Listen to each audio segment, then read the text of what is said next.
जय हिंद दोस्तों। स्वागत है आप सभी का आपके अपने चैनल पर पीवाईक्यू की इस सीरीज में।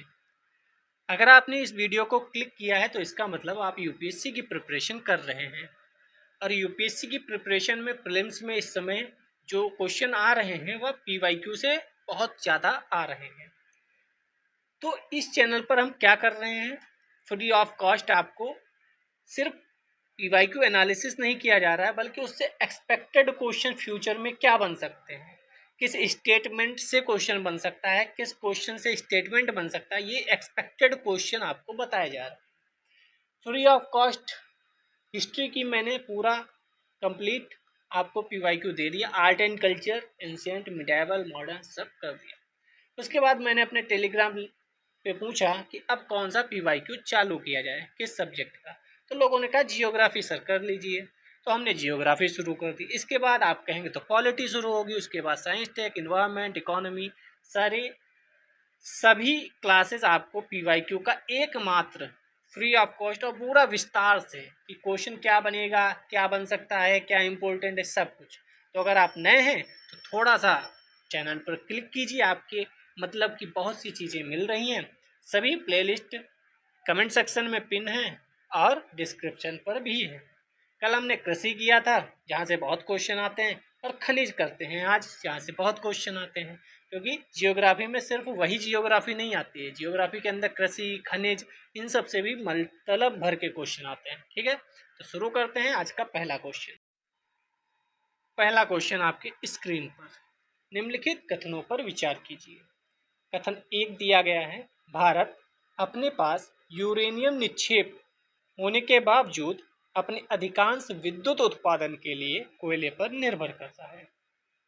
कथन दो दिया गया है, विद्युत उत्पादन के लिए कम से कम 60% तक समृद्ध यूरेनियम का होना आवश्यक है। उपयुक्त कथनों के बारे में निम्नलिखित में से कौन सा सही है। कथन एक, कथन दो दोनों सही हैं, व्याख्या भी करता है। कथन एक, कथन दो दोनों सही हैं तथा कथन दो, कथन एक की व्याख्या नहीं करता है। कथन एक सही है, कथन दो गलत है, कथन एक गलत है, कथन दो सही है। तो आपको पढ़ना है यूरेनियम का विद्युत उत्पादन और यूरेनियम कितना परसेंट एनरिच्ड होना चाहिए, 100%, 90%, 60%। तो इसका आंसर हम लोग देख लेते हैं। इसका आंसर सी होगा। ए तो गलत है, सॉरी ए तो सही है पर बी गलत है, यानी दूसरा कथन गलत है, पहला कथन सही है। इसकी व्याख्या देखते हैं। भारत में विद्युत का उत्पादन परंपरागत यानी तापीय, परमाणु और जलीय एवं नवीकरणीय स्रोत पवन, सौर, जैव आदि से होता है। ठीक है, हालांकि कोयला आधारित विद्युत संयंत्र विद्युत उत्पादन का सबसे प्रमुख स्रोत है, जो कुल विद्युत उत्पादन में लगभग 75% की हिस्सेदारी रखता है। अतः कथन एक सही है, यानी हमारे पास यूरेनियम निक्षेप होने के बावजूद हम अधिकांश विद्युत उत्पादन कोयले से ही करते हैं। हालांकि विद्युत के उत्पादन के लिए कम से कम 60% तक समृद्ध यूरेनियम की आवश्यकता नहीं है। तो कितनी है? यूरेनियम संवर्धन यूरेनियम 235 की सांद्रता बढ़ाने की प्रक्रिया है, जो यूरेनियम का विखंडनीय समस्थानिक है, जो कि परमाणु श्रृंखला अभिक्रिया रख सकता है। असैन्य परमाणु ऊर्जा संयंत्रों के लिए यूरेनियम का आमतौर पर यूरेनियम 235 के लगभग 3 से 5% तक समृद्ध किया जाता है, जो हल्के जल रिएक्टरों के लिए पर्याप्त है। आमतौर पर विद्युत उत्पादन के लिए उपयोग किया जाता है। तो आपको समझ में आया होगा यूरेनियम क्यों पूछा गया 2023 में, क्योंकि इस समय हम यूरेनियम यानी ऐसे ऊर्जा की तरफ जा रहे हैं जो प्रदूषण ना फैलाए। तो उसमें यूरेनियम एक बहुत महत्वपूर्ण चीज़ है, लेकिन यूरेनियम से एटम बम भी बनता है।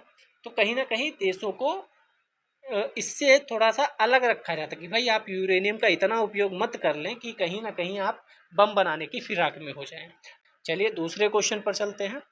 भारत के कतिपय तटीय क्षेत्रों में प्रचुर मात्रा में उपलब्ध इल्मेनाइट और रूटाइल निम्नलिखित में से किसके समृद्ध स्रोत हैं?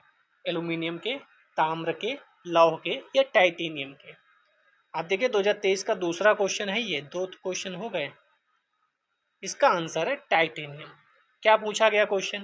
भारत के कतिपय तटीय क्षेत्रों में प्रचुर मात्रा में उपलब्ध इल्मेनाइट और रूटाइल किसके समृद्ध स्रोत हैं? टाइटेनियम के। यानी आपको कोई भी एक चीज़ देकर पूछ लेगा इसका स्रोत बताओ, या इसमें क्या पाया जाता है। जैसे बॉक्साइट में एल्यूमिनियम पाया जाता है, ठीक है। तो ऐसे क्वेश्चन आप जब भी पढ़ें तो थोड़ा ध्यान रखिए। भारत भारी खनिज संसाधनों से संपन्न है। पहले तो यही स्टेटमेंट नए क्वेश्चन बना देगा। सीधे स्टेटमेंट कथन कारण में आएगा, लिखा होगा भारत भारी खनिज संसाधनों से संपन्न है। आपका तुरंत दिमाग घूमेगा कि संपन्न है या नहीं है।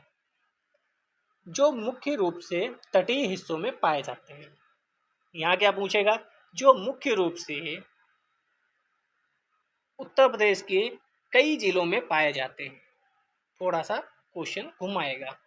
भारी खनिज रेत में 7 खनिजों कौन कौन से? इल्मेनाइट, ल्यूकासिन, leucoxene, rutile, zircon, sillimanite, garnet और मोनोजाइट का एक समूह है। इल्मेनाइट एवं रूटाइल टाइटेनियम के 2 प्रमुख खनिज स्रोत हैं। आप इसमें से मोनोजाइट बहुत बार सुने होंगे। मोनोजाइट जो है उसमें कौन सा तत्व हमें मिलता है और ये मोनोजाइट रेत कहाँ मिलती है, ये आप थोड़ा सा कमेंट सेक्शन में बताइएगा, क्योंकि मोनोजाइट बहुत महत्वपूर्ण है। 2023 में ही तीसरा क्वेश्चन पूछा गया। 3 क्वेश्चन एक ही वर्ष में, अभी हो सकता है चौथा भी हो। भारत में कोयला आधारित तापीय शक्ति संयंत्रों के संदर्भ में निम्नलिखित कथनों पर विचार कीजिए। विचार कर लेते हैं। नंबर 1 वह कह रहा है उनमें से किसी में भी समुद्र जल का उपयोग नहीं होता। किसी में भी समुद्र जल का उपयोग नहीं होता, किसी में भी नहीं होता।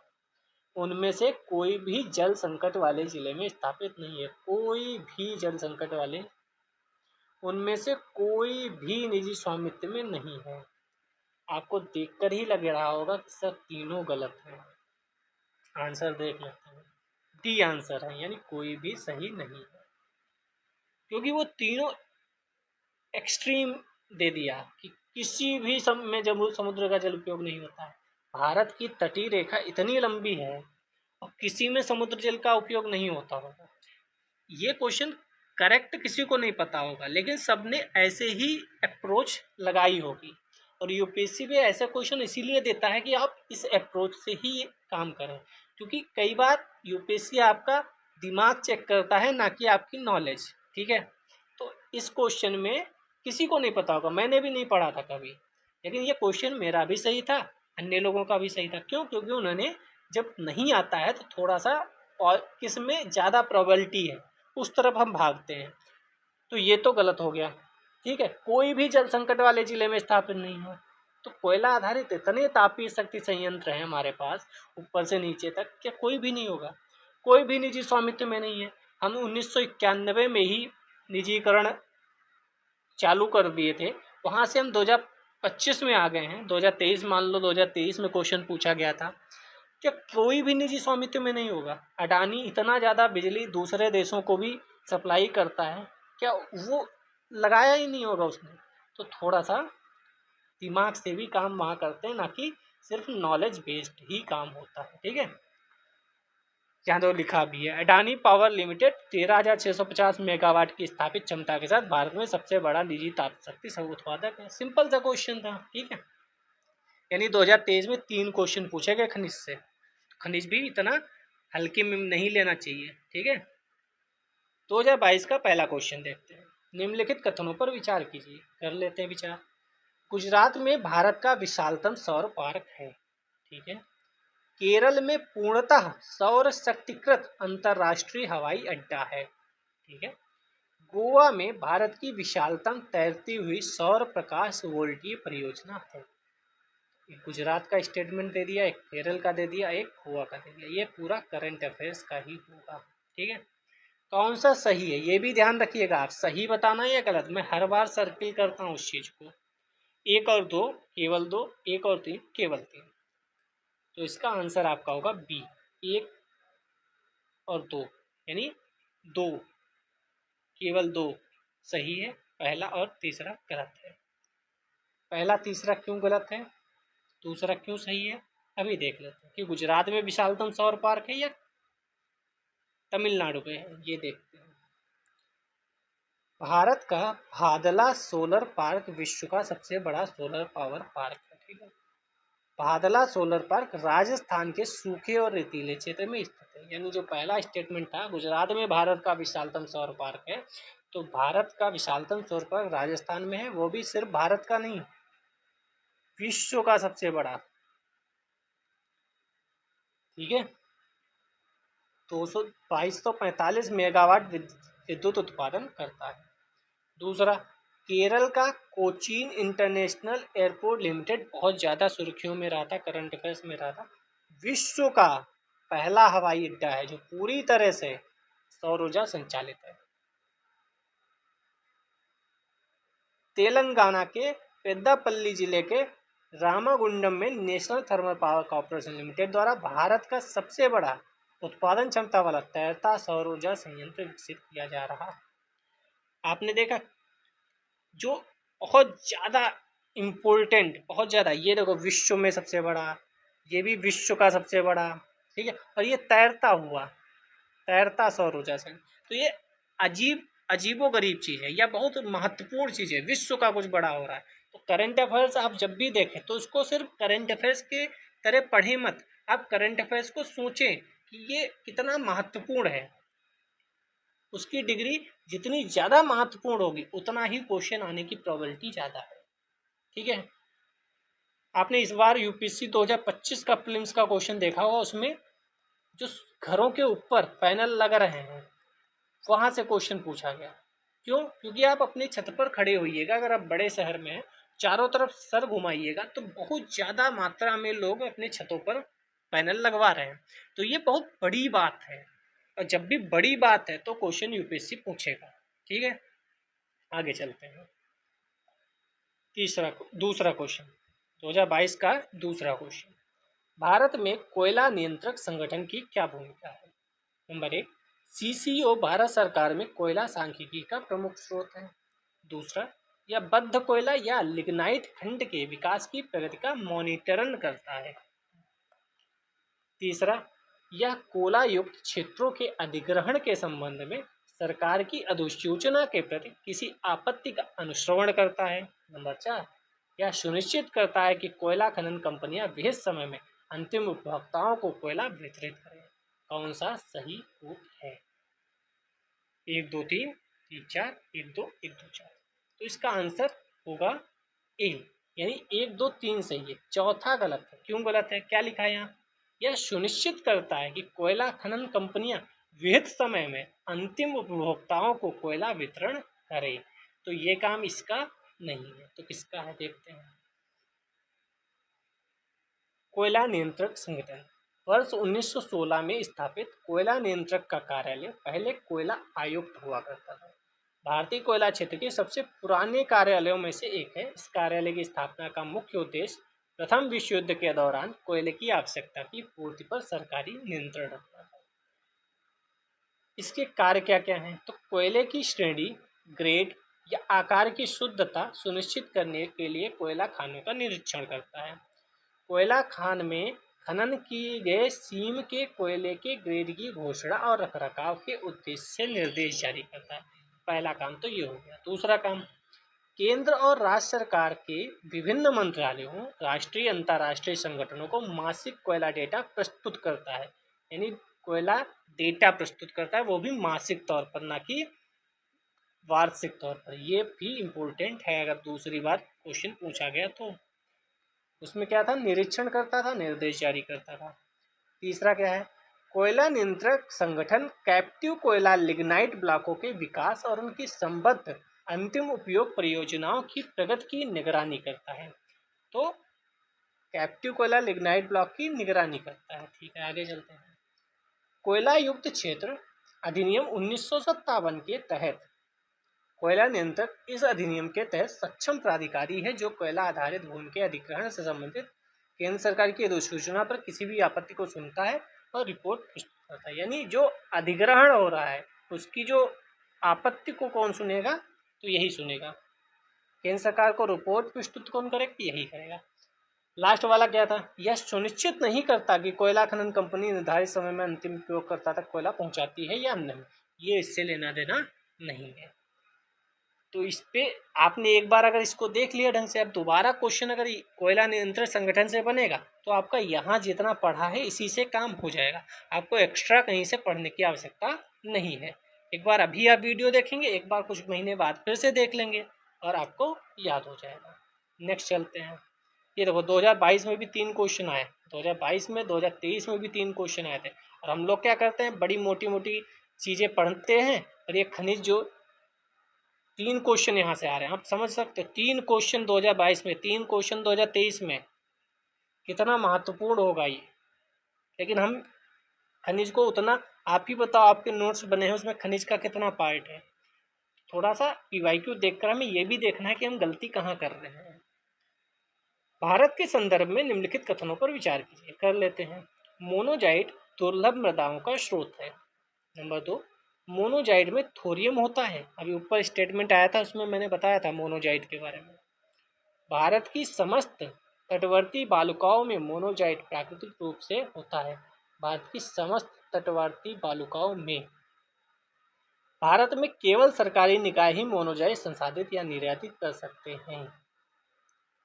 ठीक है, जो महत्वपूर्ण चीज है वहां हमने सर्किल मार दिया। समस्त तटवर्ती और केवल, कौन सा सही है ये बताना। 1 2 3, 1 2 4, 3 4 या 1 2 3 4। तो इसका आंसर सिंपल सा सबको पता होना चाहिए, बी है, 1 2 और 4। तीसरा गलत है। क्यों तीसरा क्यों गलत है? क्योंकि उसने क्या बोला, भारत की समस्त तटवर्ती बालुकाओं में मोनोजाइट प्राकृतिक रूप से मिलता है। तो आप खुद दिमाग लगाओ, क्या आपके पूरे भारत में, अपने पूरा प्यारा सा भारत है, अगर हम इसको ऐसे बना देते हैं, क्या एक भी ऐसी चीज आप बताओ जो पूरे भारत में आपको मिलती हो। आप गेहूं क्या पूरे भारत में उगाया जाता है? नहीं। क्या धान पूरे भारत में उगाया जाता है? नहीं। क्या आपको कोयला पूरे भारत में मिलता है? नहीं। क्या सोना पूरे भारत में मिलता है? नहीं। क्या आपको लोहा आयरन पूरे भारत में मिलता है? नहीं। तो आप कैसे सोच सकते हो कि भारत की समस्त तटवर्ती बालुकाओं में मोनोजाइट प्राकृतिक रूप से मिलेगा? आप कहोगे बात तो सही है। तो तीसरा गलत है, तो यहाँ गलत, यहाँ गलत, यहाँ गलत। सिंपल सा भी क्वेश्चन आ जाएगा। तो कई क्वेश्चन ऐसे भी आते हैं, अब केवल 1 केवल 2 वाले आने लगे, इसका मतलब ये नहीं कि एलिमिनेशन अभी पूर्ण रूप से खत्म हो गया। लेकिन ये अलग से मैं वीडियो बनाऊं कि यही करके जाओ, ऐसे ही सही होंगे, तो ये गलत है। आप पढ़ाई पूरी करेंगे उसके बाद आपको समझ में आएगा कि हाँ 1 2 क्वेश्चन ऐसे भी सही हो सकते हैं। लेकिन कुछ लोग केवल वीडियो ऐसे क्वेश्चन बना के कर देते हैं कि देखो ये तो ऐसे ही सही हो गया, देखो ये तो ऐसे ही सही हो गया। तो वो कहीं ना कहीं थोड़ा गलत कर रहे हैं। भाई मत करो ऐसा। क्यों? क्योंकि आप इसी उम्मीद पे जाएंगे कि ये तो ऐसे ही सही हो रहे हैं, तो पढ़ाई की क्या आवश्यकता। तो थोड़ा सा गलत है।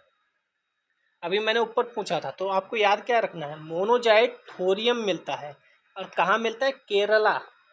केरला की जो रेत है, बालू है, जो रेत बालू है केरला की, वहां मोनोजाइट मिलता है, उसमें थोरियम मिलता है। ठीक है, आगे बढ़ते हैं, इसकी व्याख्या देखते हैं।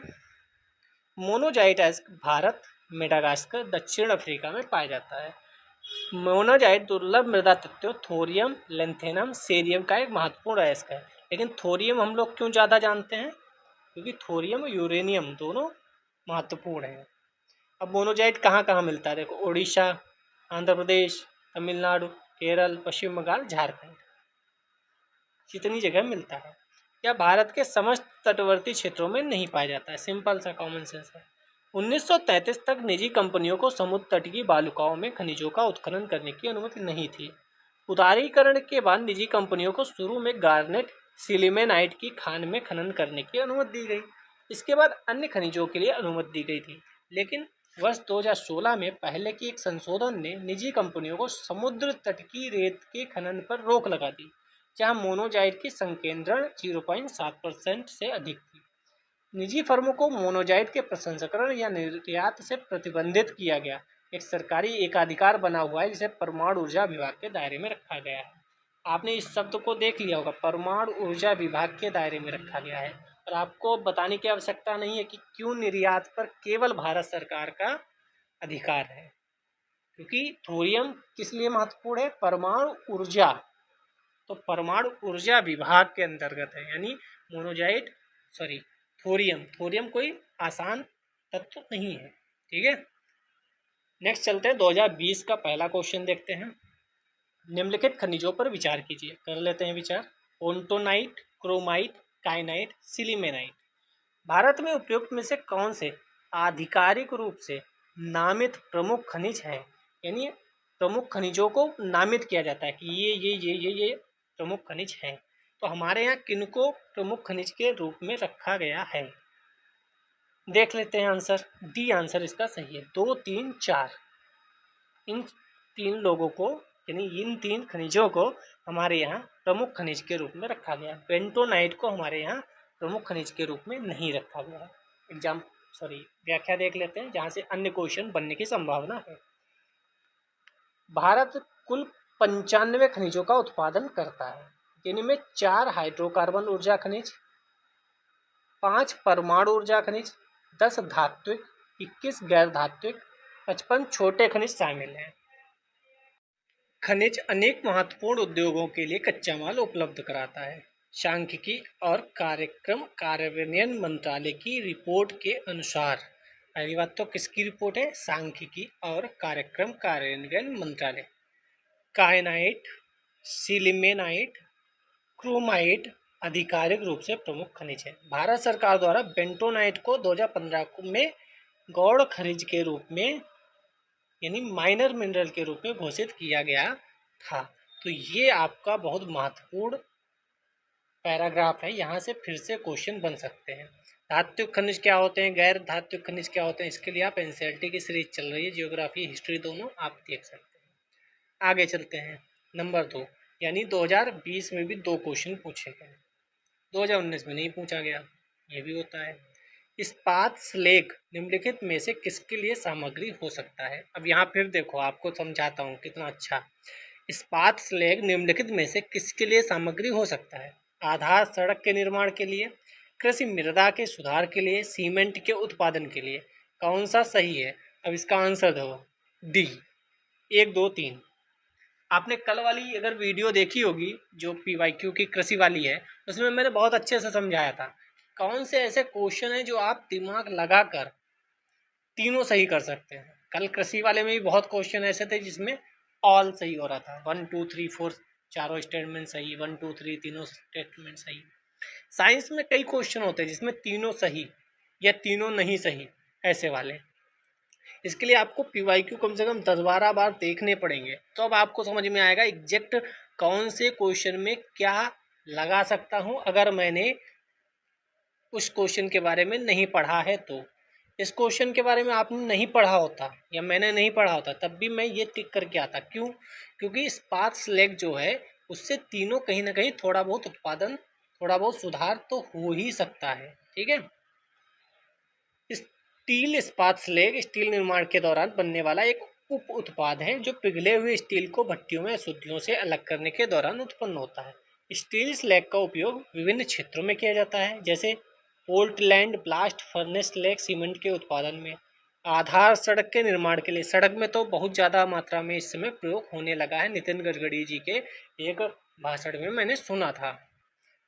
उर्वरक एवं मृदा सुधार में, सीमेंट क्लिंकर के लिए कच्चे माल के रूप में। ठीक है, तो ऐसे क्वेश्चन आपने कल वाली वीडियो देखेंगे तो उसमें तो कई क्वेश्चन थे जो कॉमन सेंस से सही हो जाते हैं, लेकिन कॉमन सेंस तभी होगा जब आप पढ़े होंगे 50 बार PYQ और नॉलेज होगी पूरे सिलेबस की डेप्थ में।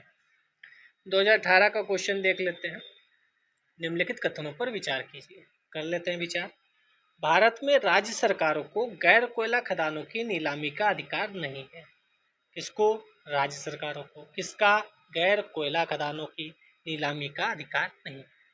दूसरा, आंध्र प्रदेश एवं झारखंड में सोने की खदानें नहीं है। आंध्र प्रदेश और झारखंड में सोने की खदानें नहीं है। तीसरा, राजस्थान में लौह अयस्क की खदानें हैं। कौन सा सही है? अब आपको बताना है कौन से इसमें से तीनों में से सही है। तो इसका आंसर होगा डी। डी का मतलब केवल 3 सही है, यानी राजस्थान में लौह अयस्क की खदानें तो हैं। ठीक है। आंध्र प्रदेश एवं झारखंड में सोने की खदान नहीं है, यानी गलत है, यानी वहाँ भी सोने की खदान है।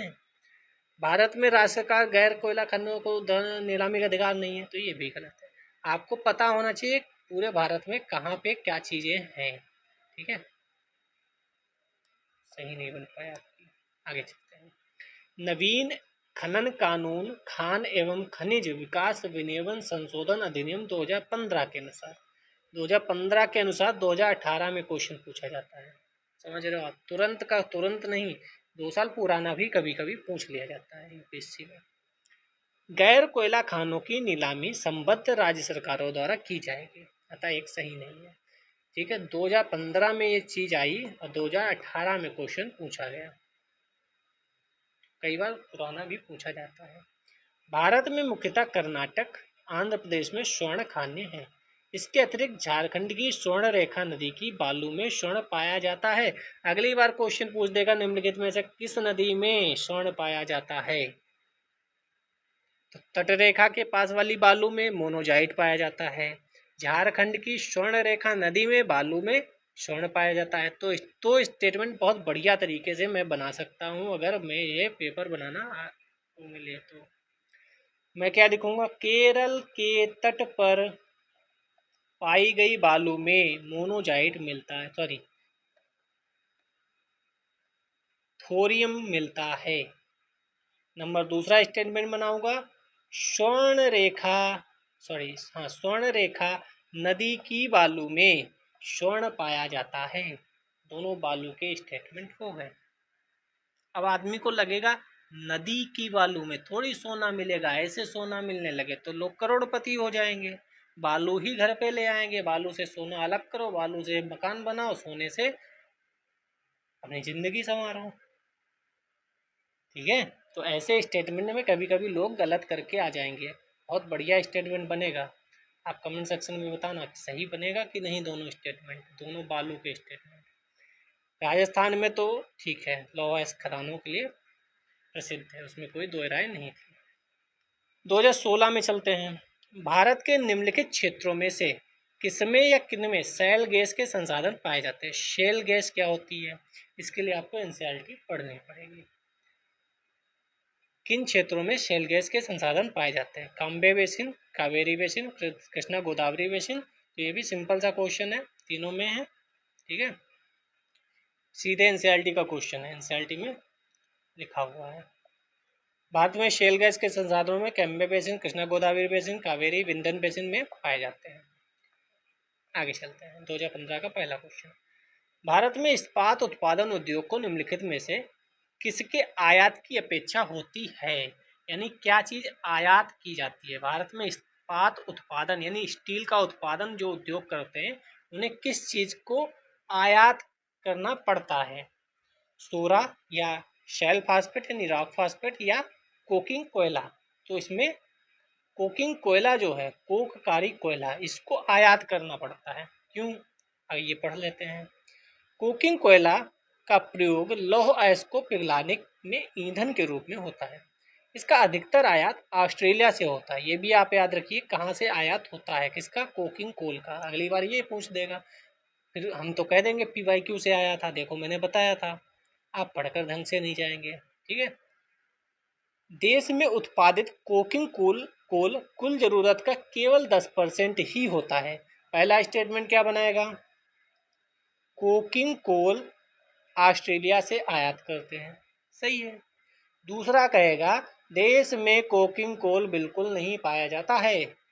आप कहोगे नहीं पाया जाता है इसीलिए तो हम ऑस्ट्रेलिया से आयात करते हैं, लेकिन ये स्टेटमेंट गलत हो जाएगा। बिल्कुल नहीं पाया जाता है, ये स्टेटमेंट गलत हो जाएगा। क्यों, अभी आपने देखा कि उत्पादित कोकिंग कोल कुल जरूरत का केवल 10% ही देश में होता है, यानी 10% तो होता है। भारत प्रतिवर्ष इतने करोड़ टन कोयला खरीदता है। आप समझ गए कैसे क्वेश्चन घुमा के पूछा जाता है यूपीएससी में। सोरा पोटेशियम नाइट्रेट अन्य रासायनिक यौगिकों का मिश्रण है या नाइट्रोजन का ठोस रूप है। इसका प्रयोग रॉकेट के नोदकों, पटाखों और उर्वरकों के रूप में होता है। तो सोरा का उपयोग यानी प्रयोग कहाँ होता है, ये भी महत्वपूर्ण है। जबकि रॉक फास्फेट या शेल फास्फेट एपेटाइट समूह के अंतर्गत आता है। इसका सर्वाधिक प्रयोग फास्फेट उर्वरकों के निर्माण में होता है। यूजेस बहुत पूछे जाते हैं यूपीएससी में, तो यूजेस किसी के भी हो, स्कीम कोई आ रही उसके यूज, जो भी है उसके यूज आपको पढ़ते रहने चाहिए। 2014 में भारत का क्रूड स्टील उत्पादन में विश्व में चौथा स्थान था। कौन सी स्टील कंपनी है भारत की जो विश्व में सर्वाधिक बड़ी कंपनी बन गई, सबसे बड़ी कंपनी बन गई? अमेरिका की कंपनी को पिछाड़ दिया, हमारी स्टील कंपनी सबसे बड़ी कंपनी बन चुकी है विश्व में। करंट अफेयर्स में आपने पढ़ा होगा, आप कमेंट करके बताइएगा कि आपको सच में करंट अफेयर्स की ये नॉलेज है या नहीं है। चौथा स्थान था, 2015 में तीसरा हो गया। 2021 में जारी वर्ल्ड स्टील एसोसिएशन के अनुसार क्रूड स्टील के उत्पादन में पहले, दूसरे और तीसरे पे, पहले पे चीन, दूसरे पे भारत, तीसरे पे जापान। लेकिन यहाँ कौन सी बात हो रही है? क्रूड स्टील के उत्पादन की बात हो रही है। ठीक है, क्रूड स्टील यानी हम स्टील में निरंतर बढ़ते जा रहे हैं, बढ़िया काम कर रहे हैं हमारी कंपनीज। सब लोग मिलकर काम करेंगे तभी हम 2047 तक विकसित भारत बनाएंगे। 2014 में क्वेश्चन पूछा गया है, कोयला, संस्तर, मीथेन और सेल गैस। फिर से सेल गैस आ गया, देखो यहाँ पे सेल गैस 2016 में, 2014 में। कोयला, संस्तर, मीथेन और सेल गैस नामक दो गैर परंपरागत ऊर्जा स्रोतों के संदर्भ में निम्नलिखित कथनों पर विचार कीजिए। कर लेते हैं विचार। कोयला, संस्तर, मीथेन कोयला संधियों से निष्कर्षित शुद्ध मीथेन गैस है, जबकि सेल गैस से केवल प्रोपेन ब्यूटेन का एक मिश्रण है जो सूक्ष्म कणिका अवसादी शैलों से निष्कर्षित की जा सकती है। क्या कह रहा है? कोयला, संस्तर, मीथेन कोयला संधियों से केवल शुद्ध मीथेन गैस ही निकलती है, जबकि शैल गैस से केवल प्रोपेन और ब्यूटेन का एक मिश्रण निकलता है। भारत में कोयला, संस्तर, मीथेन स्रोत बहुतायत में है, किंतु अब तक सेल गैस के स्रोत नहीं पाए गए हैं। तो यहाँ पे ये 2016 में कौन सा क्वेश्चन पूछा गया अगर नहीं पाए गए तो? ना तो एक ना तो दो। आप देखिए 2014 में क्वेश्चन पूछा जाता है, स्टेटमेंट, भारत में कोयला, संस्तर, मीथेन स्रोत बहुतायत में है, अब तक सेल गैस के स्रोत नहीं पाए गए हैं। और यहाँ क्वेश्चन पूछ दिया जाता है कि कहाँ कहाँ पाए गए हैं। आप एक ही स्लाइड में देख लीजिए, एक ही सामने आमने सामने दोनों लिखे हैं। यूपीएससी प्रीलिम्स के क्वेश्चन पीवाईक्यू से बनाता है कि नहीं। एक स्टेटमेंट से एक क्वेश्चन बना दिया उसने, दूसरा भी गलत है। क्यों गलत है अभी व्याख्या पढ़ लेते हैं, लेकिन आपको ये समझ में आ गया यूपीएससी पीवाईक्यू क्यों इम्पोर्टेंट है। यहाँ से पूछा गया नहीं पाया गया, यहाँ पूछा गया कहाँ कहाँ पाए गए। उपयुक्त दोनों ही कथन सत्य नहीं है। बिना उत्खनन वाली कोयला संधियों से मीथेन का निष्कर्षण कोयला संस्तर मीथेन कहलाता है। यह एक प्राकृतिक गैस है जिसमें मीथेन के अलावा कुछ अन्य हाइड्रोकार्बन और गैर हाइड्रोकार्बन भी मिलते हैं। सेल गैस एक प्राकृतिक गैस है, ये भी ध्यान रखो। सेल गैस एक प्राकृतिक गैस है, क्योंकि सेल गैस पे क्वेश्चन बार बार आ रहा है, तो ये कभी फिर रिपीट हो जाएगा। जो जैव समृद्ध ऑर्गेनिक रिच अति उत्कृष्ट रवेदार चट्टानें जैसे शेल चट्टान, मडस्टोन, लेमिनेटेड शिल्ड स्टोन से प्राप्त की जाती है, उन्हें अवसादी शैलों से निष्कासित किया जाता है, हाइड्रोलिक फ्रैक्चरिंग तकनीक से प्राप्त किया जाता है। तो ये भी ध्यान रखो, इसे अवसादी शैलों से निष्कासित किया जाता है और हाइड्रोलिक फ्रैक्चरिंग तकनीक का इस्तेमाल किया जाता है। अब देखो बी इसलिए गलत है क्योंकि यह सही नहीं है कि भारत में अब तक सेल गैस के स्रोत नहीं पाए गए हैं। पेट्रोलियम प्राकृतिक गैस मंत्रालय ने निम्नलिखित बेसिन की पहचान की है। अगर ये आपने पढ़ा होता तो 2016 का क्वेश्चन ये वाला सही करके आते कि नहीं करके आते? ये वाला बताओ आप, करके आते ना सही? तभी मैं इतने डीप पढ़ा रहा हूँ, क्योंकि पीवाईक्यू उतने इम्पोर्टेंट है जितना आपका पूरा syllabus. Cambay, Assam Arakan, Gondwana, Krishna Kaveri Indo Ganga मैदान में भी पाए जाते हैं। ठीक है, यूनाइटेड स्टेट्स जियोलॉजिकल सर्वे ने भी पुष्टि की है कि भारत के 26 अवसादी बेसिनों में कितने शेल गैस संसाधन पाए जाते हैं। 26 अवसादी बेसिनों में। अवसादी भी इसीलिए मैंने हाईलाइट करा है क्योंकि अवसादी शैलों की जगह वो कायांतरित सेल या आग्नेय सेल ना कर दे, तो ये भी ध्यान रखिएगा। तो यहाँ सिर्फ पीवाईक्यू एनालिसिस नहीं होता, बल्कि आपको पढ़ाया भी जाता है कि देखो ऐसे पढ़ो, ये भी पढ़ो, ये वो भी पढ़ो। ठीक है, पहले छुपा देते हैं वरना आप देख लोगे। निम्नलिखित में से कौन से भारतीय कोयले का अभिलक्षण है? भारतीय कोयले की बात की वही की गई है। उच्च भस्म अंश है, निम्न सल्फर अंश है, निम्न भस्म संगलन तापमान है। इनमें से कौन सा सही है भारतीय कोयले के अनुसार? तो इसका आंसर ए सही होगा। एक और दो तो हैं लेकिन तीसरा नहीं है भारतीय कोयले में। आपको पता है भारतीय कोयला बहुत है लेकिन फिर भी हम कोयले का आयात मतलब भर का करते हैं। भारत में प्राप्त कोयले में निम्नलिखित विशेषताएं पाई जाती हैं। याद कर लो, दोबारा रिपीट हो सकता है क्वेश्चन। भारतीय कोयले में भस्म या राख की मात्रा मध्यम से उच्च स्तरीय होती है। ठीक है।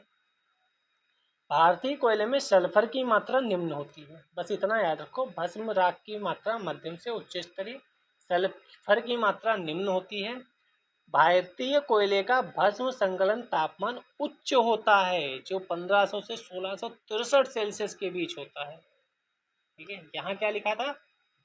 निम्न भस्म संकलन तापमान होता है।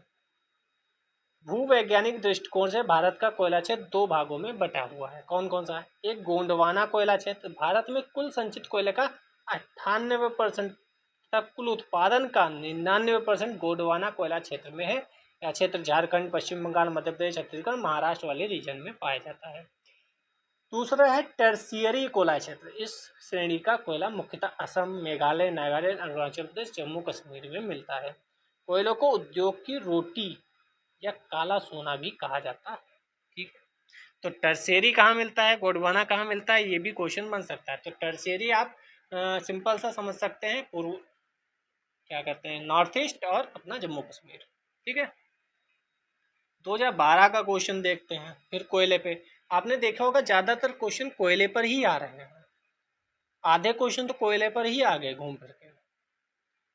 कोयले के बृहद सुरक्षित भंडार होते हुए भी भारत क्यों मिलियन टन कोयले का आयात करता है? अभी मैंने जो बोला वही, कि कोयला हमारे पास होता है फिर भी हम कोयले का आयात करते हैं बहुत बड़ी मात्रा में, क्यों?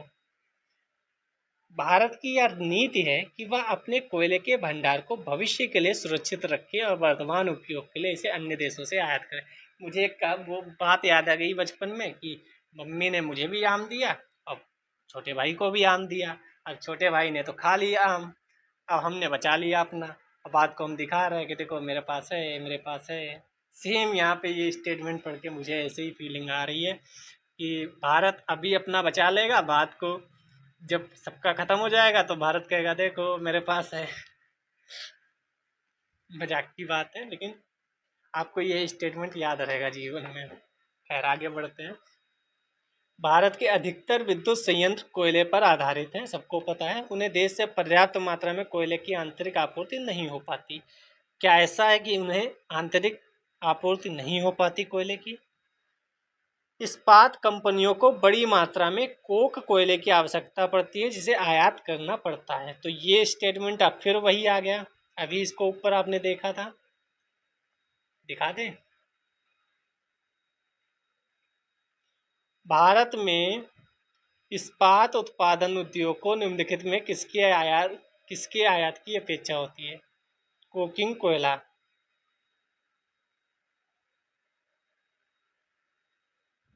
है, यही स्टेटमेंट तो यहाँ लिखा है। इस्पात कंपनियों को बड़ी मात्रा में कोक कोयले की आवश्यकता पड़ती है जिसे आयात करना पड़ता है। कहाँ से? ऑस्ट्रेलिया से। फिर रिपीट हो रहे हैं, एक स्टेटमेंट पूरा क्वेश्चन बन गया, वहाँ भी स्टेटमेंट सेल गैस वाला क्वेश्चन बन गया। चलिए इसका आंसर देख लेते हैं। बी इसका आंसर होगा। 2 और 3 सही है, पहला गलत है कि ऐसा कुछ नहीं है कि हम अपना अभी बचा लें और आयात करते रहें। ठीक है, ऐसा कुछ नहीं था, ये वही बात है, ये मजाक वाली बात कर दी गई। बाकी तो सही है, तो सही पूछा गया है। भारत की यह नीति है कि वह अपने कोयले के भंडार को भविष्य के लिए सुरक्षित रखे, वर्तमान उपयोग के लिए इसे अन्य देशों से आयात करे। ऐसा कुछ नहीं है, मजाक की बातें चल रही हैं। ठीक है, लेकिन आप इस बात पे फोकस करिए, एक स्टेटमेंट आगे आने वाले समय में पूरा क्वेश्चन बन जाता है। भारत में विश्व का 5वां सबसे बड़ा कोयला भंडार है। ठीक है, अमेरिकी ऊर्जा सूचना प्रशासन और विश्व कोयला संगठन के अनुसार भारत विश्व का दूसरा सबसे बड़ा कोयला उत्पादक है। 5वां सबसे बड़ा कोयला भंडार है, दूसरा सबसे बड़ा उत्पादक है। आयात किन कारणों से करते हैं ये भी पढ़ लें। भारत में कोयले के बृहद भंडार होने के बावजूद इसके ऊर्जा संयंत्रों व स्टेशनों पर ईंधन की आपूर्ति अपर्याप्त है, जिसके चलते विद्युत उत्पादन और पारेषण क्षमता भी अपर्याप्त है। इस स्थिति में देश में पर्याप्त मात्रा में कोयले की आंतरिक आपूर्ति में बाधा डालती है। ठीक है। कोयला स्टेशनों में ईंधन की अपर्याप्त आपूर्ति के चलते विद्युत की कमी, रोलिंग ब्लैकआउट की समस्या सामने आती है। आप अभी बैठे होंगे, थोड़ी देर बाद लाइट चली जाएगी।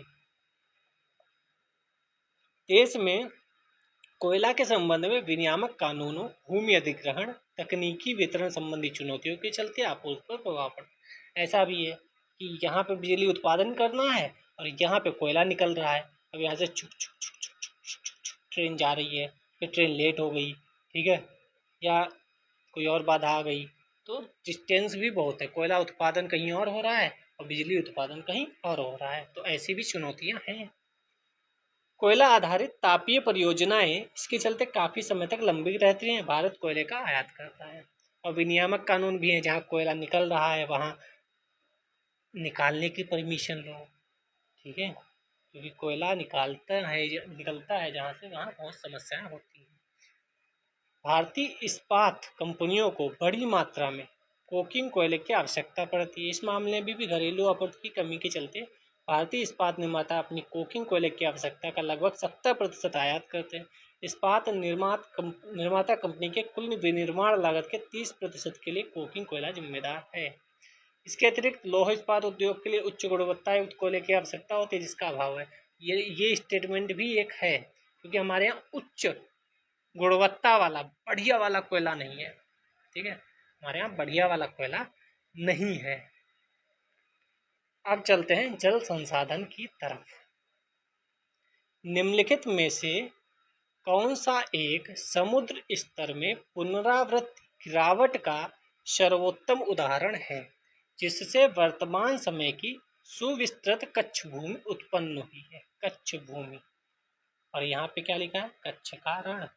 ये तो मैं ऐसे टिक करके आया था, मुझे नहीं पता था इस क्वेश्चन का आंसर क्या होगा क्या नहीं। वहाँ कच्छ भूमि पूछ दिया, यहाँ कच्छ का रण पूछ दिया, हमने कहा यही होगा और यही निकला। बात को मैं इतना खुश हुआ, वाह, ऐसे भी यूपीएससी में क्वेश्चन आते हैं। अब मैं अगर अपना समझदारी वाला दिमाग लगाता तो क्या करता, यहाँ कच्छ भूमि लिखा है तो कच्छ का रण तो बिल्कुल ही नहीं होगा, इतना आसान थोड़ी दे देगा यूपीएससी। और ये दिमाग लगाता तो मैं गलत करके आ जाता। आप समझ रहे हो, यूपीएससी इतना सरल दे देगा कि आप ये भी नहीं सोचोगे, इतना सरल थोड़ी देगा, आप ये तो नहीं ही लगा के आओगे। क्यों? इतना सरल थोड़ी देगा, यहाँ भी कच्छ भूमि, यहाँ भी कच्छ, इतना इजी थोड़ी होता है। लेकिन वहाँ मेरी बत्ती मारी नहीं गई थी, मैंने सोचा कच्छ का ही रण लगा दो। ठीक है, अगर खुरापात दिमाग लगाता तो गलत हो जाता। कच्छ का रण गुजरात, भारत में थार रेगिस्तान में वृहद लवणीय दलदल है। कच्छ में वर्तमान समुद्र तट और बालू के टीलों का निर्माण लगभग 5000 वर्ष पहले शुरू हुआ। वर्षा रहित सैकड़ों वर्षों का परिणाम है। इन गंभीर जलवायु परिस्थितियों के कारण समुद्र का स्तर कम हो रहा है, परिणाम स्वरूप समुद्र तट के किनारे टीलों का निर्माण हुआ है। ठीक है, 2022 के क्वेश्चन पे चलते हैं। अब हम जल संसाधन पढ़ने लगे हैं, ये ध्यान रखिएगा आप। जलाशय एक तरफ दिए गए हैं, दूसरी तरफ राज्य दिया गया है। घाट प्रभा क्या तेलंगाना में है? गांधी सागर क्या मध्य प्रदेश में है? इंदिरा सागर क्या आंध्र प्रदेश में है? मैथोन क्या छत्तीसगढ़ में है?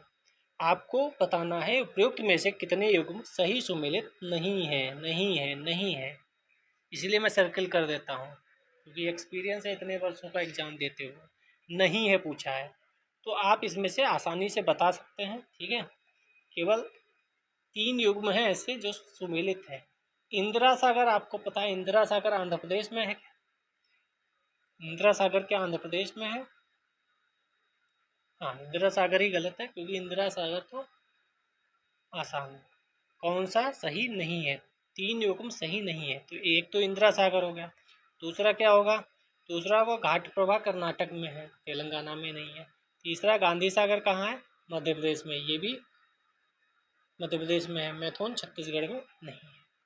तो इतने ऐसे भी क्वेश्चन मैपिंग वाले पूछ देता है। घाट प्रभा में जल विद्युत और सिंचाई बांध हिडकल है। ठीक है। हिडकल बांध कर्नाटक के बेलगावी जिले में स्थित है। घाट प्रवाह हिडकल बांध पर है, वह कर्नाटक में है और ये बहुउद्देशीय परियोजना है। ठीक है। चंबल नदी मध्य प्रदेश पर गांधी सागर बांध है। ठीक है। इंदिरा नगर आंध्र प्रदेश में पश्चिमी गोदावरी जिले के रामायापेट गांव के गोदावरी नदी पर स्थित है इंदिरा सागर। हालांकि प्रश्न में दिया गया इंदिरा सागर मध्य प्रदेश में, क्योंकि आंध्र प्रदेश के इंदिरा सागर में पोलावरम शामिल होगा।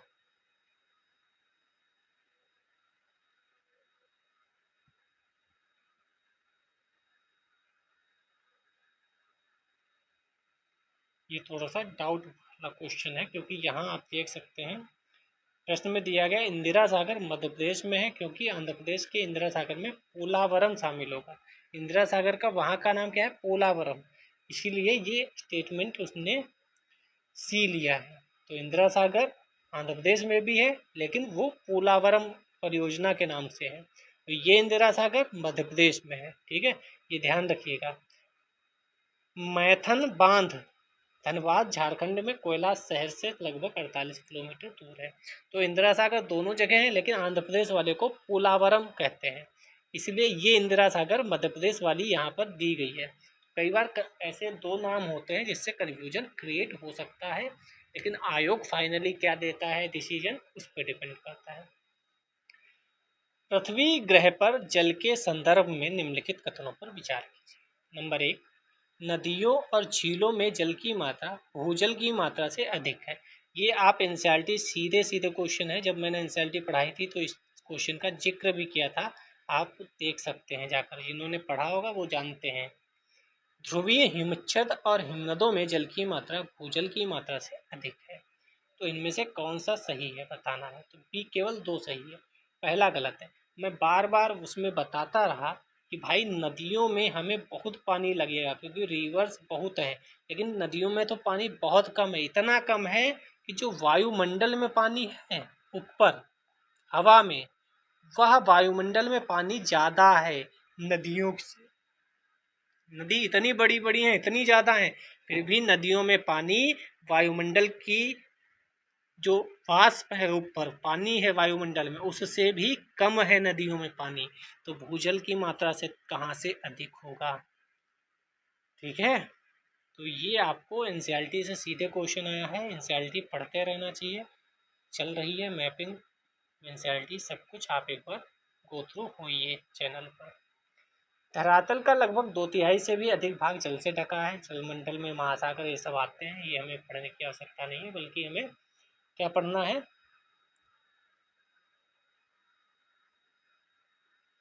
नदियों झीलों की मात्रा अपेक्षाकृत कम है।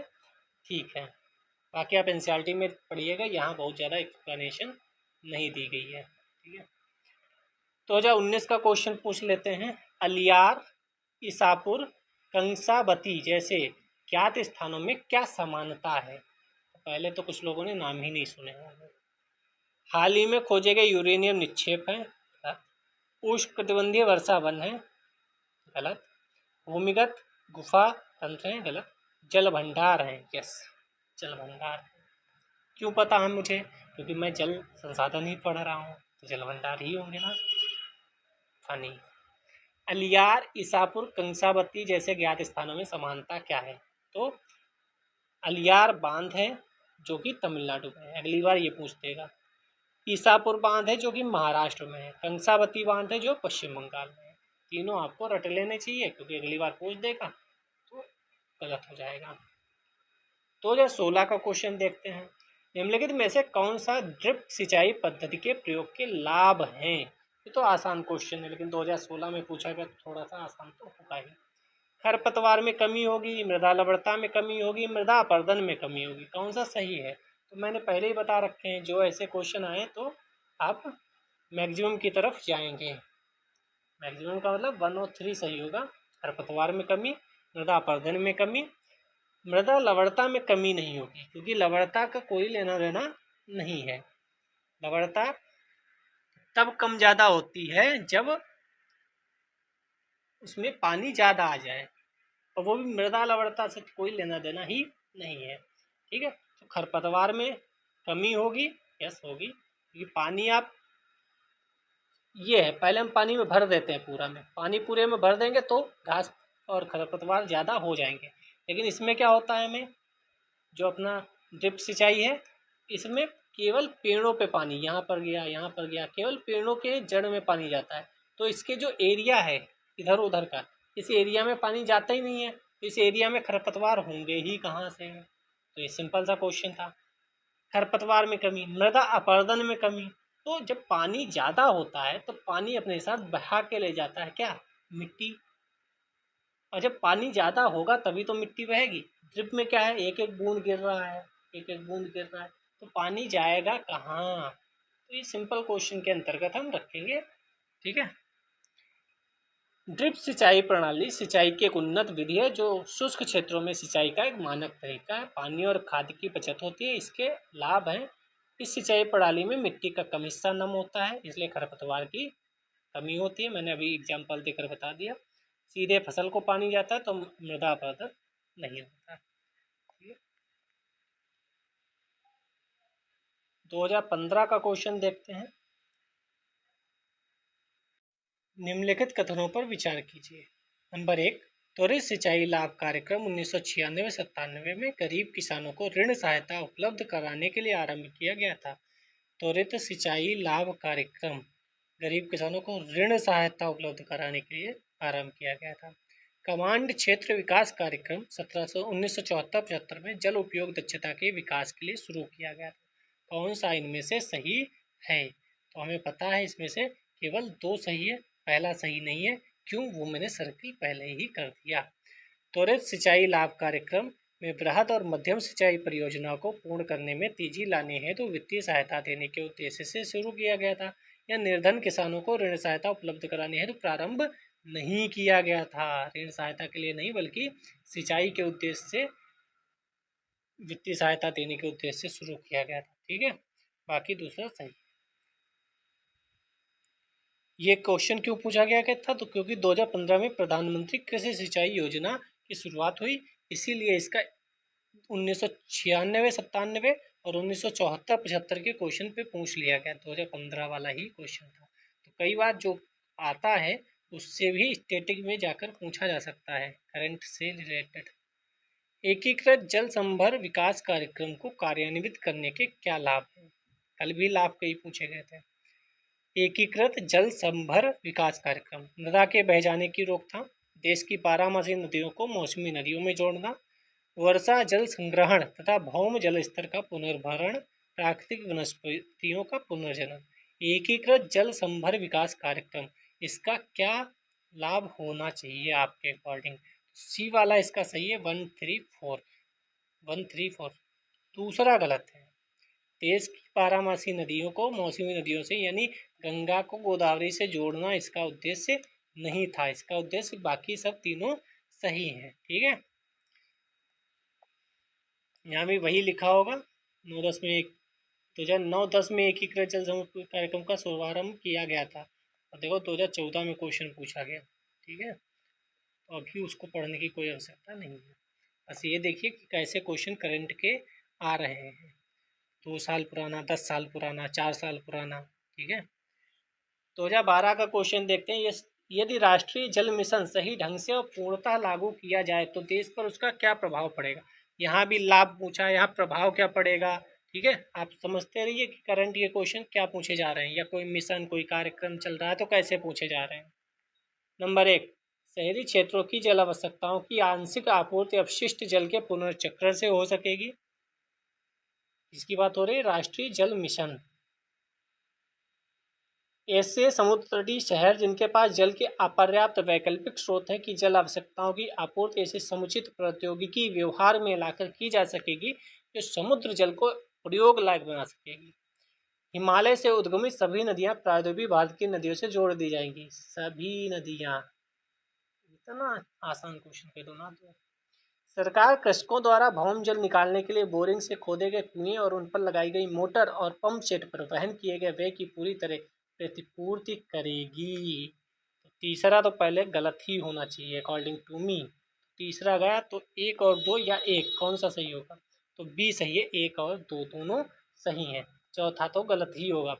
प्रतिपूर्ति जो करेगा वह सरकार करेगी। भौम जल निकालने के लिए जो बोरिंग हो रही हैं, यानी भौम जल ना निकालो ये कहा जा रहा है, और यहाँ भौम जल निकालने के लिए सरकार रुपया देगी।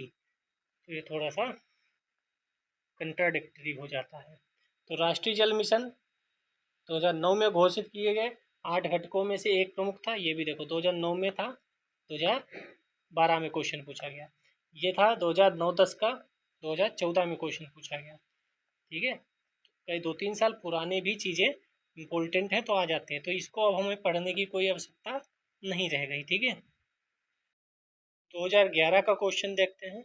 सूक्ष्म सिंचाई की पद्धति के संदर्भ में निम्नलिखित में से कौन सा कथन सही है? सूक्ष्म सिंचाई की पद्धति, मृदा से उर्वरक पोषक हानि कम की जा सकती है, या वर्षाधीन खेती की सिंचाई का एकमात्र साधन है।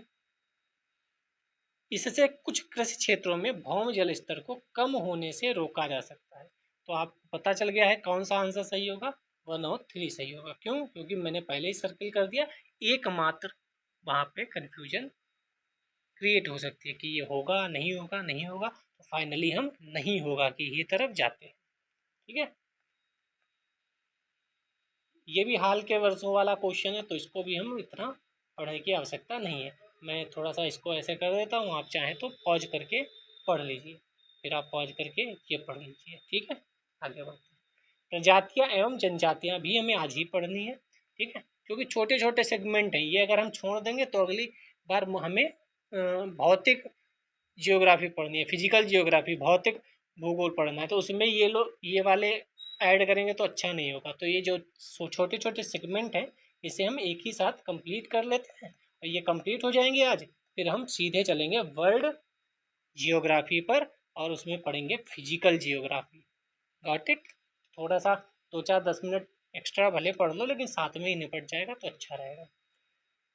2021 का पहला क्वेश्चन देखते हैं, प्रजाति और जनजाति से। भारत के संदर्भ में हल्बी, हो और कुई पद किससे संबंधित है?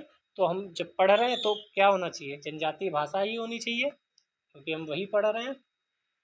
तो ऐसे क्वेश्चन अगर करंट अफेयर्स में रहते हैं तो सीधे पूछ लिया जाता है कि क्या है, बहुत ज़्यादा डीप में नहीं, भी ज़्यादा अगर चाहते हैं तो ऐसे भी आ सकता है। तो हल्बी उड़ीसा में बोली जाने वाली भाषा है, तो अगली बार पूछ देगा कहाँ, एक तरफ देगा भाषाएं, दूसरी तरफ उनके राज्य, कौन सा सही सुमेलित है। समझ गए आप? ऐसे ही आप जब 2-4 बार पीवाईक्यू कर लेंगे ना, तो आपको भी समझ में आने लगेगा कि क्या कहानी चल रही है। वो मुंडा परिवार की जनजातीय भाषा है, कोई द्रविड़ परिवार की जनजातीय भाषा है, जिसको बोलने वाले उड़ीसा में रहते हैं। ठीक, 2014 को क्वेश्चन देख लेते हैं। भारत के चांगपा समुदाय के संदर्भ में निम्नलिखित कथनों पर विचार कीजिए। कर लेते हैं। ये वे मुख्यतः उत्तराखंड राज्य में रहते हैं। वे अच्छे किस्म का ऊन देने वाले पश्मीना बकरे बकरियों को पालते हैं। उन्हें अनुसूचित जनजातियों की श्रेणी में रखा गया है। तो आप पश्मीना का नाम कहाँ सुनते हैं? पश्मीना का नाम कहाँ सुनते हैं? क्या उत्तराखंड में सुनते हैं? नहीं। पश्मीना शॉल आप कहाँ की सुनते हैं? पश्मीना शॉल जम्मू कश्मीर की सुनते हैं। पहला गलत हो गया, क्योंकि ये लोग जम्मू कश्मीर में होंगे, क्योंकि उसने पश्मीना नाम का जो वर्ड है वह देकर आपको समझा दिया कि उत्तराखंड की बात नहीं, जम्मू कश्मीर की बात करिए आप। तो चांगपा या चांगपा समुदाय मुख्य रूप से लद्दाख और जम्मू कश्मीर में पाए जाने वाले अर्ध खानाबदोश तिब्बती लोगों का समुदाय है। ठीक है, चांगथांग नेचर रिजर्व की स्थापना इसी समुदाय का पुनर्वासन करने के लिए की गई थी। ठीक है, और कुछ इतना इम्पोर्टेंट नहीं है। चांगपा घुमंतु लोग हैं, ये आप एक लिख सकते हैं। ठीक है, आगे चलते हैं। दूसरा क्वेश्चन, प्रत्येक वर्ष कतिपय विशिष्ट समुदाय जनजाति पारिस्थितिक रूप से महत्वपूर्ण मास भर चलने वाले अभियान त्योहार के दौरान फलदार वृक्षों की पौध का रोपण करते हैं। किस समुदाय की बात हो रही है? भोटिया, लेप्चा, गोंड, कोरकू, पिरूला, तोडा, सहरिया, अगरिया। तो ये आंसर होना चाहिए बी, गोंड और कोरकू समुदाय हैं, उनकी विशेषता बताई गई है। ये समुदाय प्रत्येक वर्ष महीने भर चलने वाले त्योहार के दौरान फलदार वृक्षों का पौधारोपण करते हैं। गोंड भारत के कटी प्रदेश कहाँ कहाँ मिलती हैं? विंध्य पर्वत, सतपुड़ा, छत्तीसगढ़ मैदान में दक्षिण दक्षिण पश्चिम में गोदावरी नदी तक फैले हुए पहाड़ों व जंगलों में रहने वाले ऑस्ट्रेलाइड नस्ल और द्रविड़ परिवार की एक जनजाति है। आज भी मोदियाल गोंड जैसे समूह हैं जो जंगलों में प्राय नग्न घूमते हैं। ये स्टेटमेंट अगली बार बन सकता है, क्योंकि ये क्वेश्चन स्टेटमेंट आया तो आपको तुरंत सदमा लगेगा, ऐसा थोड़ी होगा, लेकिन यहाँ ऐसा है। ये अपनी जीविका के लिए शिकार एवं वन्य फल कंदमूल पर निर्भर हैं। गोंडों की जनजातीय भाषा गोंडी है और द्रविड़ परिवार की भाषा है। यह तेलुगु, तमिल, कन्नड़ आदि से संबंधित है। युवकों की मनोरंजन संस्था गोतुल का गोंडों के जीवन पर बहुत प्रभाव है। रात्रि में नाचते गाते हैं, ये तो आसान चीज़ है। कोरकू जनजाति महाराष्ट्र और मध्य प्रदेश में पाई जाने वाली महत्वपूर्ण जनजाति, यह भी गोंडों की तरह त्योहार मनाती है। ठीक है, अगला चलते हैं 2013 का क्वेश्चन। जनजाति दी गई है, दूसरी तरफ राज्य दी गए। कार्बी, लिम्बू, डोंगरिया कौन, बोंडा। कार्बी आंगलांग आपने पढ़ा होगा, कार्बी आंगलांग, ठीक। कार्बी आंगलांग कहाँ का होगा? असम का। सिक्किम, हिमाचल प्रदेश, उड़ीसा, तो कार्बी असम का, सिक्किम वहाँ पास में पड़ता है। अच्छा सॉरी, मिलान करना है कौन सा सही है, कौन सा सही सुमेलित है। तो कार्बी हिमाचल प्रदेश का है, नहीं होगा। लिंग जनजाति कहाँ की? लिम्बू जनजाति सिक्किम की है, तो हाँ कह सकते हैं, क्योंकि तिब्बत का मेनली है तो सिक्किम की भी हो सकती है। तो दूसरा गलत अगर हम कर दें तो ये दोनों गलत हो गए। तीसरा सही होगा क्योंकि दोनों में है। चौथा, बोंडा तमिलनाडु की जनजाति की भाषा जनजाति है। बोंडा जो है वह तमिलनाडु की नहीं है, तो ये भी गलत कर दें हम तो आंसर हो जाएगा 103। चेक भी कर लेते हैं, ये सही 103 पढ़ लेते हैं क्योंकि फिर से क्वेश्चन पूछा जा सकता है। तो लिम्बू जनजाति जो है मूल रूप से भारत में कहाँ की है? तिब्बती मूल की स्थानीय है, जो सिक्किम और पश्चिम बंगाल में मिल जाती है, क्योंकि वो भी ऊपर से ही पश्चिम बंगाल ऊपर दार्जिलिंग लगा हुआ है, सिक्किम लगा हुआ है तिब्बत से, तो वहाँ मिल सकती है। कार्बी आंगलांग हम जानते हैं, इसको मिकिर जनजाति के नाम से भी जाना जाता है। पूर्वोत्तर भारत की एक जनजाति है जो असम के कार्बी पहाड़ियों में पाई जाती है। डोंगरिया कोंध जो है वो उड़ीसा की नियामगिरी पहाड़ियों की स्थानीय जनजाति है। नियामगिरी पहाड़ियों पर बॉक्साइट के अवैध खनन के कारण इस जनजाति के अस्तित्व पर संकट उत्पन्न हो गया है। ठीक है, बोंडा जनजाति बोंडो और रेमो आदि अन्य नामों से भी जानी जाती है। उड़ीसा की जनजाति है, मलकानगिरी जिले में निवास करने वाली सबसे पुरानी जनजाति है। ठीक है, और कुछ है इसमें? नहीं। अब चलते हैं परिवहन, जो कि मैंने बोला बहुत छोटे छोटे सेगमेंट है, 2-3 क्वेश्चन परिवहन के भी हैं, वो भी कर लेते हैं। 2023 का क्वेश्चन है, पत्तन एक तरफ दिए गए हैं और दूसरी तरफ जिस रूप में सुविख्यात हैं। कामराजर पोर्ट क्या भारत में एक कंपनी के रूप में पंजीकृत सबसे पहला प्रमुख पत्तन था? मुंद्रा पोर्ट भारत में निजी स्वामित्व वाला सबसे बड़ा पत्तन है। विशाखापत्तनम भारत में सबसे बड़ा आधान पत्तन यानी कंटेनर पोर्ट है। कितने सही सुमेलित हैं? तो हम देख लेते हैं, इसका बी आंसर सही होगा। 2 युग्म सही सुमेलित हैं। पहला सही सुमेलित है कामराजर पोर्ट का, और कौन सा सही सुमेलित है? 2 सही सुमेलित है, 2 भी सही सुमेलित है। मुद्रा पोर्ट जो है वो सबसे बड़ा पत्तन निजी स्वामित्व का, तीसरा गलत है। तो कामराजन पत्तन, जिसे पहले एन्नोर पोर्ट के नाम से जाना जाता था, भारत में एक कंपनी के रूप में पंजीकृत पहला पत्तन है।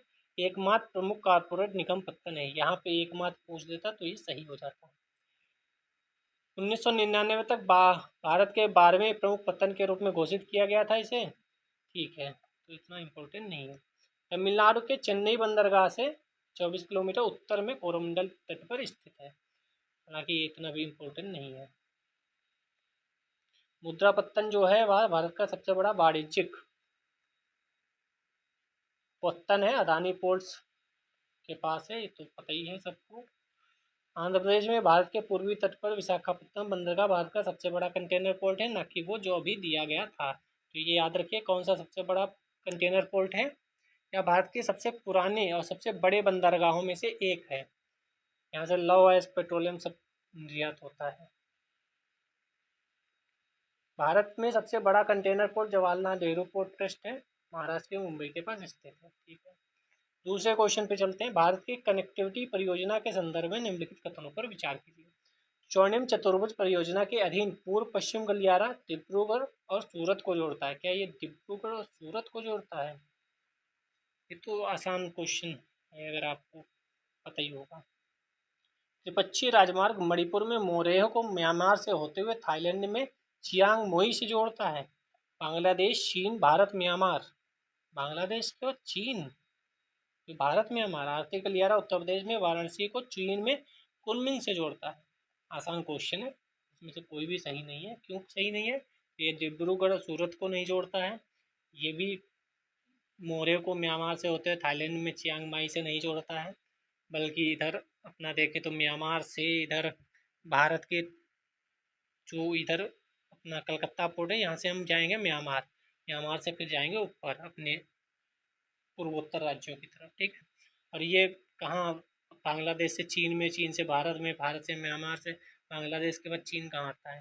ये तो बकवास क्वेश्चन बना दिया गया, लेकिन कुछ लोग इसमें भी फंस जाते हैं। पूर्व पश्चिम गलियारा सिलचर को पोरबंदर से जोड़ता है, ना कि सूरत को असम के डिब्रूगढ़ से। भारत म्यांमार थाईलैंड त्रिपक्षीय राजमार्ग तीनों देशों को जोड़ता है। भारत में मोरे से म्यांमार में बागान के माध्यम थाईलैंड तक जाते हैं हम। और BCIM कॉरिडोर जो है कोलकाता से म्यांमार में मांडले, बांग्लादेश में ढाका जैसे प्रमुख शहरों से गुजरता है। चीन के यूनान प्रांत में कुनमिंग को कोलकाता से जोड़ने का प्रस्ताव करता है। ठीक है, ना कि वो जो दिया था। 2017 का क्वेश्चन देख लेते हैं। यदि आप कोहिमा से कोट्टयम की यात्रा सड़क मार्ग से करते हैं तो आपको मूल स्थान और गंतव्य स्थान को मिलाकर भारत के अंदर कम से कम कितने राज्यों से होकर गुजरना पड़ेगा? तो ये आप अगर मैपिंग बढ़िया से हुई है आपकी तो आप बता देंगे। ठीक है, वरना नहीं बता पाएंगे। कोहिमा नागालैंड में है, कोट्टयम केरल में है, तो हम नागालैंड से पश्चिम बंगाल आएंगे। नागालैंड से पश्चिम बंगाल क्यों आएंगे? नागालैंड से हम असम जाएंगे, असम से पश्चिम बंगाल आएंगे, पश्चिम बंगाल से उड़ीसा आएंगे, उड़ीसा से आंध्र प्रदेश, आंध्र प्रदेश से कर्नाटक होके केरल या तमिलनाडु होके केरल पहुंचेंगे। कहीं से पहुंचो 7 मिनिमम आपको गुजरना पड़ेगा। तो ये कॉन्सेप्चुअल क्वेश्चन है, अगर दिमाग उस समय काम कर गया तो आप सही कर देंगे, अदरवाइज। 2016 में पूछा गया, हाल ही में निम्नलिखित राज्यों में से किसने एक लंबे नौसंचालन चैनल द्वारा समुद्र से जोड़े जाने के लिए एक कृत्रिम अंतर्देशीय बंदरगाह संभावना लगाया? करंट अफेयर्स का सिंपल सा क्वेश्चन है, राजस्थान उस समय था आंसर में। ठीक है, टी वाला ही राजस्थान। राजस्थान सरकार ने जालौर में कृत्रिम अंतर्देशीय बंदरगाह का निर्माण प्रस्तावित किया है। कच्छ क्रीक के साथ साथ विकसित चैनल के माध्यम से अरब सागर से जुड़ जाएगा। ठीक है, नेक्स्ट चलते हैं। तो एक तरफ राष्ट्रीय राजमार्ग दिए गए हैं, दूसरी तरफ इससे जुड़े हुए शहर दिए गए हैं। तो ये सिंपल था, इसका आंसर ही देख लेते हैं। इसमें तो डी वाला कोई नहीं सही है। क्यों नहीं सही है? इसका आंसर देख लेते हैं, जो आगे वाले आए अगर तो थोड़ा सा सही हो जाए, वरना कोई बात नहीं। NH4 जो है मुंबई चेन्नई को जोड़ता है। NH3 जो है जी गुजरात कोलकाता को जोड़ता है। NH15 पंजाब को गुजरात से जोड़ता है। अब नई संख्या आ गई है, राष्ट्रीय राजमार्गों की नई संख्या निर्धारण के अनुसार NH4 अंडमान निकोबार में चिड़िया टापू को पोर्ट ब्लेयर से जोड़ता है। ये नई है, न्यू। ठीक है, ये ओल्ड था, नामकरण हो गया है। नामकरण जैसे कि कई चीज़ों का हुआ है, तो यहाँ भी नामकरण हो गया है। तो आप इनके नई नामकरण के अनुसार चीज़ें देख सकते हैं। 2-3 क्वेश्चन राज्य केंद्र शासित प्रदेश के हैं, ये भी देख लेते हैं, खत्म करते हैं। निम्नलिखित में से कौन सा शहर दिल्ली के सबसे समीप के देशांतर पर स्थित है? सीधे सीधे NCERT में अगर आप ढंग से पढ़ेंगे तो ये क्वेश्चंस वहाँ दिए गए हैं। दिल्ली के समीप देशांतर में, तो मान लो दिल्ली यहाँ पर है, दिल्ली से कौन सा आपको इस लाइन पे पड़ेगा? ठीक है, ये दिल्ली अगर है, इस लाइन पे कौन सा पड़ेगा? तो इसका आंसर बेंगलुरु था शायद। ठीक है, ये NCERT में ही क्वेश्चन था।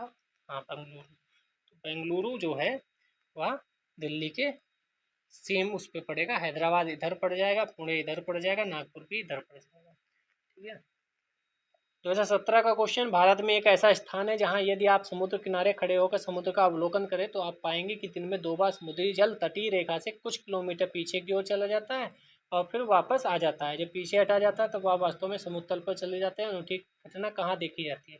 तो वहीं देखी जाती होगी जहाँ पर बढ़िया सा दृश्य है, चांदीपुर। चांदीपुर है कहाँ? एक ऐसा स्थान है जहाँ दिन में 2 बार समुद्री तल तटीय रेखा से कुछ किलोमीटर पीछे आता है, आगे हटता है। ठीक है, ऐसे क्वेश्चन आप पढ़ते भी नहीं होंगे। ठीक है, टेंशन मत लेना, एक आध क्वेश्चन तो इधर उधर के हो ही सकते हैं ऐसे वैसे कि ना पता हो।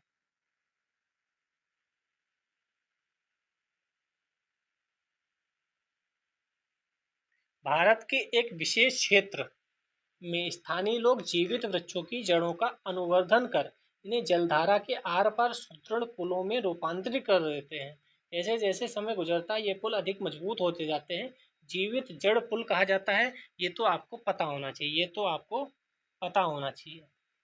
ये आंसर सही है। ये मेघालय में होता है, शायद मैंने एनसीईआरटी में पढ़ा हुआ है, मैंने पढ़ा है एनसीईआरटी में ही शायद है, या किसी और बुक में, एनसीईआरटी में ही होगा। ठीक है, तो ये सही विकल्प मेघालय है। हिमाचल प्रदेश, झारखंड, तमिलनाडु में जीवित जल के पुल की उपलब्धता नहीं है। ठीक है, आप इसको स्क्रीनशॉट ले लीजिएगा या पढ़ लीजिएगा, ये बहुत बढ़िया इंटरेस्टिंग चीज़ है। ठीक है,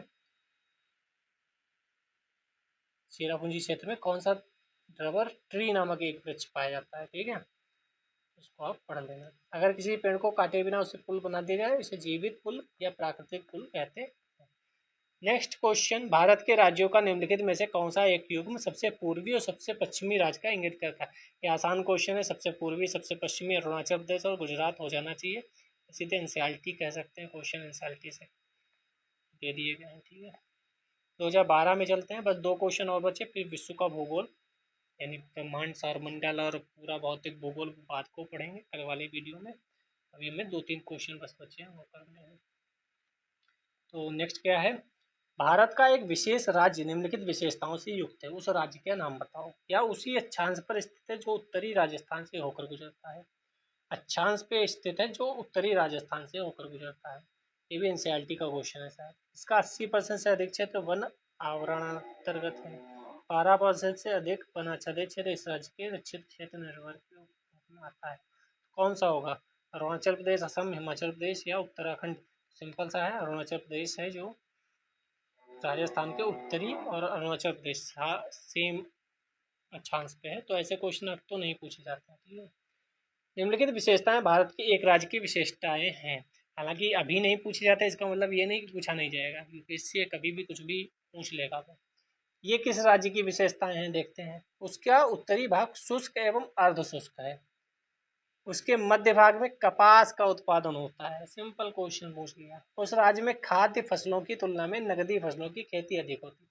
अब आपको ये दिमाग लगाना है इनमें से कौन सी ऐसी राज्य हैं जहाँ कपास मध्य भाग में होता है। क्या तमिलनाडु में कपास होगा, क्या गुजरात में होगा, क्या कर्नाटक में होगा, क्या आंध्र प्रदेश में होगा। और उत्तरी भाग शुष्क एवं अर्ध शुष्क है। ये भी सिंपल सा क्वेश्चन है, ये तो कॉमन सेंस का क्वेश्चन है। गुजरात की बात कर रहा है। ठीक, शुष्क अर्ध शुष्क वहाँ गुजराती हो जाता होगा। मूंगफली, दलहन, तिलहन, गन्ना, आम, केला, नींबू, अमरूद, प्याज भी इसकी प्रमुख नकदी फसलें हैं। ठीक है, तो यहाँ पर हम विराम लेंगे कल तक के लिए। कल हम पढ़ेंगे विश्व का भूगोल, ब्रह्मांड एवं सौरमंडल से शुरू करेंगे, और ये भी 4-5 वीडियोज में कंप्लीट करके आपका जियोग्राफी कंप्लीट हो जाएगा। कमेंट करके अवश्य बता देना कैसा लगा। आप लोग कमेंट नहीं करते, थोड़ा सा बुरा लगता है। ठीक है, लाइक शेयर कर दीजिएगा। यहाँ तक आए हैं तो सब्सक्राइब कर ही दिया होगा। बाकी टेलीग्राम लिंक डिस्क्रिप्शन में है, ज्वाइन कर सकते हैं। जय हिंद, जय भारत।